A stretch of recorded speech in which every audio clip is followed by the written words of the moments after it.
1651 নম্বর পিলারের কাছে আসছিলাম। এখান থেকে পেছনে অনেক দূর রাজাপুর, হাঁটতে তো আমার হোশ নাই। নিউজ সংগ্রহ করতে নিউজের জন্য গেছিলাম, বিশেষ করে ওই সঙ্গুচাল এবং রাজাপুরের আপডেটটা দেওয়ার জন্য। আর এই দিক দিয়ে তো আমি এখনও কতটুকু যাইতে হবে আমার একেবারে হোশ নাই। আমি রাস্তাঘাট যে অবস্থা অনেক খারাপ, হ্যাঁ।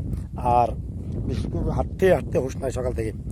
আমার কাজটা তো হচ্ছে ভাই বিভিন্ন এরিয়াগুলো আসলে আপনাদের সামনে তুলে ধরা, হ্যাঁ। এবং আমার এরিয়া সহ অন্যান্য এরিয়াতে যেখানে খাবার যায় কি না আমি কথা বলেছি বিভিন্ন জায়গায়।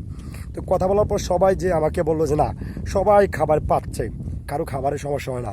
কিছু কিছু মানুষ আছে 2-4-5 বার খাবার নেয়, তাদের লাগে না, অতিরিক্ত খাবার লাগে না, নিচে এই অভিযোগগুলো থাকবে, এগুলো থাকবে ভাই, আজীবন থাকবেই।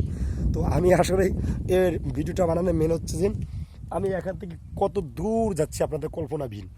রাজাপুর থেকে আমি যদি বলি বাক্সিমূলের রাস্তাটা মানে রেল লাইন দিয়ে হেঁটে যাচ্ছি, চারদিকে কিন্তু অথই পানি আমি দেখাচ্ছিলাম।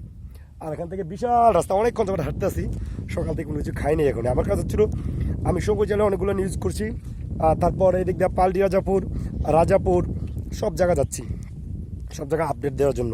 তো আমি দেখছি আমার কিছু ভিডিও আছে প্রায় হাজার হাজার লোকে শেয়ার করেছে, ঠিক আছে। আপনাদেরকে অসংখ্য ধন্যবাদ। কারণ হচ্ছে আমি যদি আমার ভিডিওর মাধ্যমে সবাইকে এই জিনিসটা তুলে ধরতে পারি তখন আমি আসলে সার্থক। ধন্যবাদ।